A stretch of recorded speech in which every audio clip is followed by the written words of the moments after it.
Dision, berarti store ini terbagi atas 3 lantai. Oh iya, ada 3 lantai. Di atas ada tenda, sleeping bag, alat masak. Mau lihat? Boleh, yuk kita Oke. ya Mas ya. Nah, ini tenda-tenda nih ya Mas. Iya. Kalau dari tenda sendiri, apakah desainnya sama semua tapi ukurannya berbeda atau desainnya juga berbeda Mas? Ada yang desainnya berbeda, tapi ada juga yang satu jenis desain itu ada beberapa ukuran. Tantangan terberat dalam persaingan apa Mas Dision? Ya, kalau zaman sekarang kan makin banyak orang yang melakukan bisnis kegiatan outdoor juga. Dan juga makin banyak yang ngikutin produk kita. Iya. Gitu. Karena kita di dunia outdoor ini termasuk leader gitu loh. Belum dari sisi marketingnya. Sisi marketingnya, salesnya zaman sekarang lagi booming zaman online. Sedangkan kita setnya dulu tuh bagaimana memperbanyak toko gitu. Bagaimana juga merubah mindset dari teman-teman kita sendiri, tim marketing, merubah dari mindset jualan dari toko ke toko segala macam masuk ke ranah online. Dari customer sekarang, dulu maunya bahannya kuat, tebel, apa segala macam. Sekarang mulai mencari ke arah ringan. Mata, kepala kita ini produsen harus melihat semua sisi memang yang harus kita perhatikan sehingga bisnis kita bisa berjalan terus dan bisa berkembang gitu. Waktu pertama kali Konsina berdiri Mas, langkah apa yang Mas Dision lakukan untuk bisa mendapatkan posisi di pasar? Ya, saat itu produk kita sebenarnya sudah cukup fresh konsepnya. Artinya beda dengan produk-produk yang lain saat itu. Inovatif lah ya. Ya, lebih inovatif. Kalau sekarang, apakah Konsina mengadakan kegiatan atau event yang melibatkan para konsumen supaya loyalitas mereka bertahan bahkan meningkat, Mas? Waktu tahun 98, pengguna kegiatan outdoor ini hanya sedikit. Oke. Terus bagaimana supaya customer kita juga makin lebar, ya orang yang berkegiatan outdoornya itu harus kita ajak, kita sama-sama. Makanya dari dulu Konsina selalu mengadakan beberapa event yang berkegiatannya itu outdoor dan berdampak langsung kepada produk kita. Nah dulu itu kita sering ada kegiatan pendakian bersama, naik gunung rame-rame, ke Gunung Gede, ke Rinjani, kemana, untuk mengajarkan teman-teman bagaimana cara mendaki gunung yang aman, nyaman, dan menyenangkan.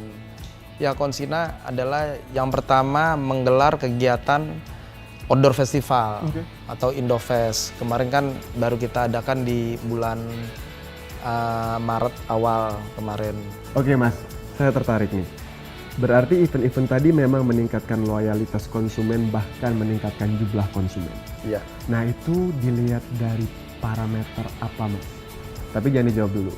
Saya pengen ngajak Mas Dision ngopi. Oh. Sambil ngobrol. Kalau tempat ngopi, saya tahu di mana tempat yang enak dan saya biasa ngopi di sana. Oh siap. Sekarang Kita ke sana? pergi. Oke, Oke. yuk. Kita berangkat.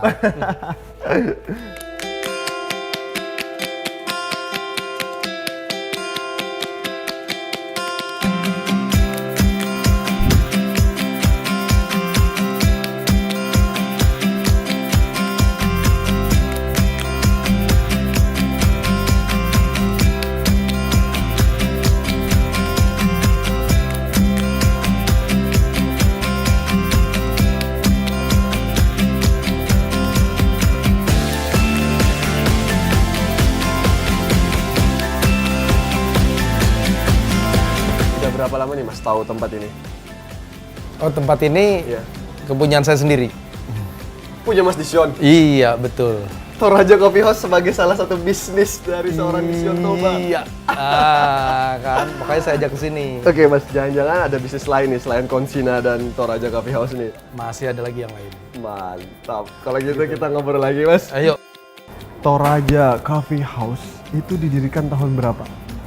Sejak akhir 2017. Berarti belum 2 tahun ya Mas ya? Oh, belum. Tapi letaknya strategis sih Mas, di pinggir jalan. Ya, itu salah satu keunggulannya kafe kita di sini. Iya. Mas Dision emang suka kopi atau penasaran aja nih pengen buka bisnis kopi? Nah itu menantang saya untuk membuat, walaupun saya dasarnya kan bukan pemain di food and beverage, saya pemain pedagang tas outdoor. Betul. Nah menantang kan untuk masuk ke hal yang baru gitu. Nah, ini balik lagi Mas Disyon ke pertanyaan saya tadi di Konsina Store. Apa parameternya yang menunjukkan bahwa memang setelah event-event yang diadakan oleh Konsina, loyalitas dan jumlah konsumen meningkat? Memang jumlah pengunjung dari tahun ke tahun selalu meningkat. Dari 30.000, 35.000, 40 gitu. Malah yang terakhir ini sudah menyentuh di angka 67.000 pengunjung. Ya, dunia outdoor ini sekarang sedang bertumbuh dan sedang berkembang sangat pesat. Nilai ekonominya meningkat Mas ya? Oh iya, ya menjadi suatu bisnis yang sangat menjanjikan ya. Betul. Saya ada baca paragraf yang mengatakan bahwa Mas Disyon memulai pembuatan produk pertama itu dari limbah pabrik. Kok tahu sih? Saya baca artikelnya, itu boleh diceritain Mas, itu menarik sekali tuh Mas. Sebelumnya silakan dulu minum kopi. Oh betul, saya nyoba kopinya nih ya. Iya.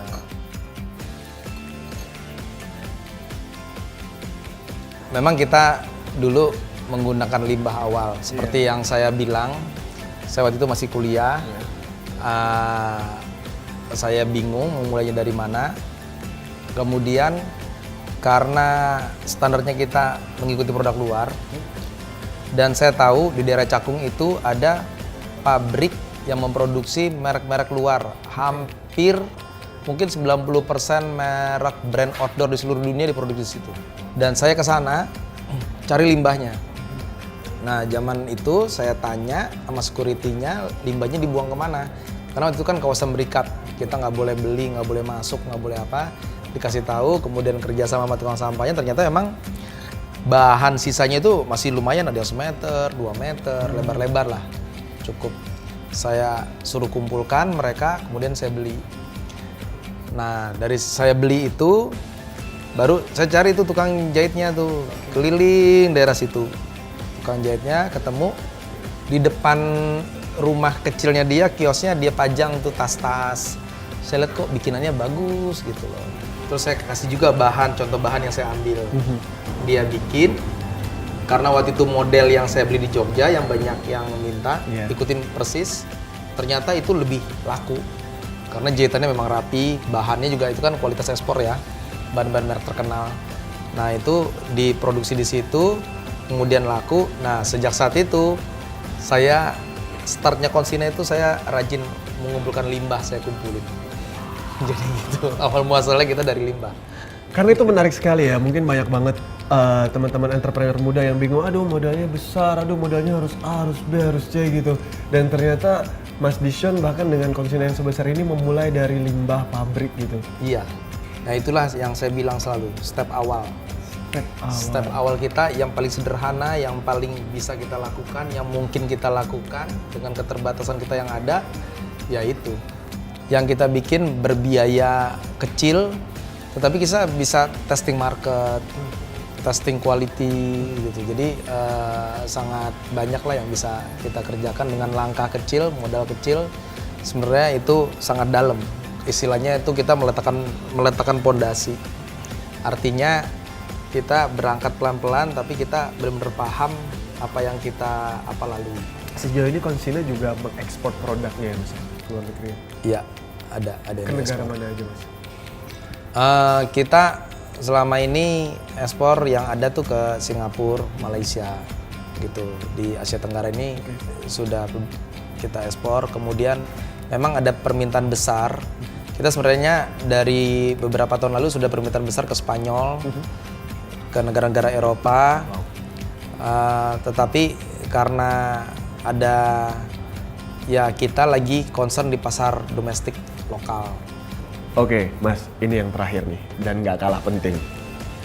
Hal apa yang menurut Mas Disyon perlu dilakukan dan diketahui oleh para generasi muda yang pengen menjadikan passion mereka sebagai sesuatu yang menghasilkan atau bahkan menjadi real bisnis? Hal apa, Mas?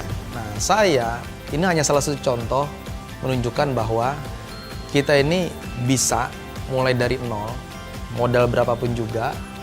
Kita lihat asal ada kemauan dan ada passion, ada hobi di situ. Dan kacamata anak muda sekarang, mereka ngelihatnya lebih luas. Bermimpilah sebesar-besarnya, tentukan langkah awal, kemudian bentuknya, tetapi semua itu harus berdasarkan hobi.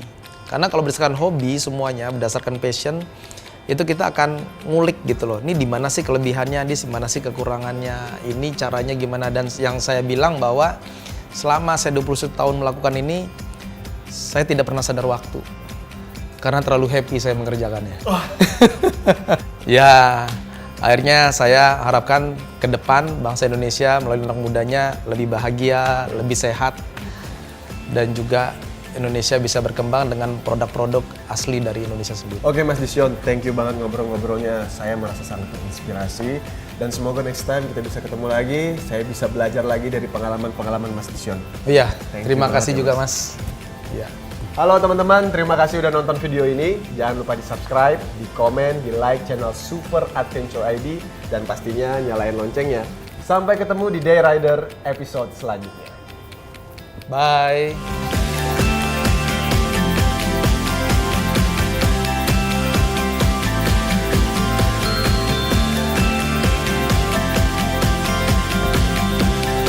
Halo teman-teman, buat kalian yang mau ngedapetin hadiah ini, caranya gampang banget. Kalian tinggal subscribe, komen, dan like channel Super Adventure ID. Dan jangan lupa, nyalain loncengnya. Oke, sampai ketemu di Day Rider episode selanjutnya.